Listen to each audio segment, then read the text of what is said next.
Saudara, politisi PDI Perjuangan Basuki Cahayapurnama atau Ahok mengungkapkan tugas yang diberikan Ketua Umum PDIP Megawati Soekarnoputri di Pilkada 2024. Ahok menyebut Megawati memintanya untuk membantu calon kepala daerah yang diusung PDIP di seluruh Indonesia. Mengenai peluangnya maju di Pilkada Sumatera Utara, Ahok menyebut belum menerima penugasan resmi dari Megawati. Ahok mengaku ia dan Megawati belum ada pembahasan perihal maju atau tidaknya di Pilkada 2024. Di Indonesia lah. Tapi kalau ada perintah siap ya? Kalau Pak Ahok ya? Siap maju Pilgub Sumut, Pak? Saya nggak tahu. Yang penting tugasnya buat bantu teman-teman yang ikut pilkada sebetulnya. Ya itu aja sih sebenarnya. Tadi ada tugas dari Bu Mega. Tugas apa, Pak?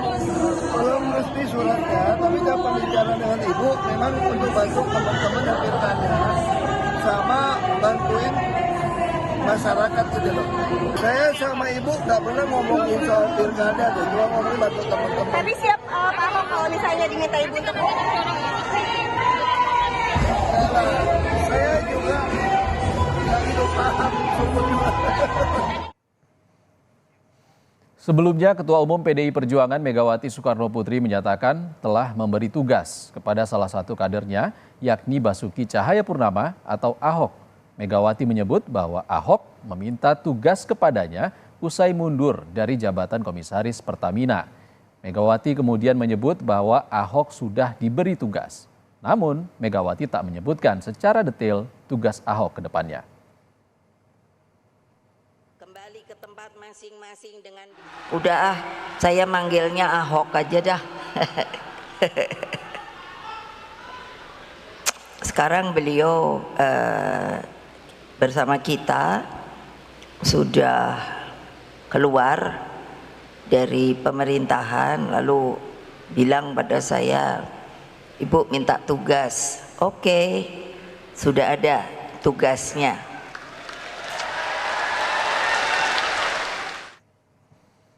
Sementara itu, Ketua DPP PAN Saleh Partaunan Daulay mengaku tidak takut dengan munculnya nama Basuki Cahayapurnama atau Ahok di Pilkada Sumatera Utara.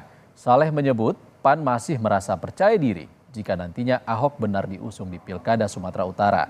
Menurut Saleh, Ahok tidak begitu kuat di Sumatera Utara.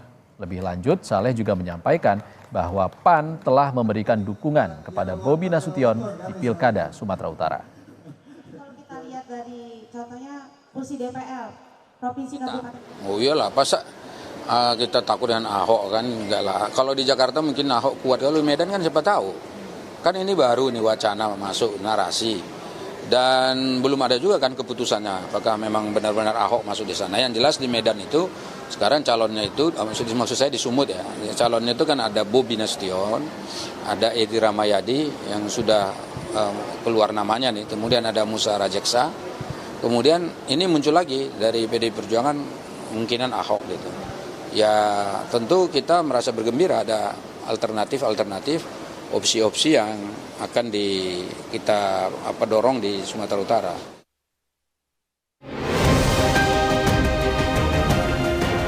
Pertarungan para calon kepala daerah di Sumatera Utara mulai memanas. Sejumlah tokoh telah menyatakan siap maju di Pilkada Sumatera Utara. Di antaranya ada nama menantu Presiden Joko Widodo yang juga Wali Kota Medan, Bobi Nasution. Usai daftar jadi kader Gerindra, Bobi langsung menyerahkan berkas formulir bakal calon gubernur Sumatera Utara. Bobi mengklaim punya kesamaan visi dan misi dengan Gerindra dan sudah mendapat restu dari mertuanya yaitu Presiden Jokowi. Ya visi misi yang saya dan Partai Gerindra ini memiliki kesamaan. Pak Jokowi sendiri sudah mengetahui atau mengizinkan kita masuk Gerindra gimana? Ya pasti sebagai orang tua, kami sebagai anak pasti minta izin sama orang tua. Dalam surat penugasan itu sudah dari bulan Desember saya sampaikan, itu sudah dari bulan Desember dan kemarin juga diundang itu bagi yang sudah dapat surat penugasan. Dan hari ini saya serahkan total kepada Gerindra untuk menentukan itu. Selain Bobi, ada nama Edi Rahmayadi, yang merupakan Gubernur Sumatera Utara 2018-2023. Edi disebut akan kembali maju di Pilkada Sumatera Utara sebagai petahana. Edi Rahmayadi sudah mendaftar ke sejumlah partai politik untuk mendapatkan dukungan agar dapat maju kembali di Pilgub Sumatera Utara. Saya yakin bahwa dengan keberadaan segala kelebihan dan kekurangan saya, tadi sudah disampaikan oleh beliau, tentu saya melamar untuk saya diusung oleh PDIP. Kenapa? Karena PDIP adalah partai besar. Saya datang, saya melamar. Berikutnya itu adalah hak dan kewajiban partai untuk menimbang. Selain kedua nama itu, ada nama Basuki Cahayapurnama atau Ahok. Nama Ahok santer masuk dalam bursa pertarungan Pilkada Sumatera Utara. Nama Ahok masih dipertimbangkan PDIP untuk maju di Sumut. Selanjutnya ada nama Musa Rajeksyah atau yang biasa disapa Ijek, Wakil Gubernur Sumut 2018-2023 yang juga Ketua DPD Golkar Sumut. Kemudian ada nama Nixon Nababan, Bupati Tapanuli Utara periode 2014, 2019, dan 2019 hingga April 2024. Pilkada Sumatera Utara diperkirakan akan menjadi pertarungan panas. Sejumlah nama beken pun siap bersaing memperebutkan kursi Sumatera Utara 1. Tim Liputan Kompas TV.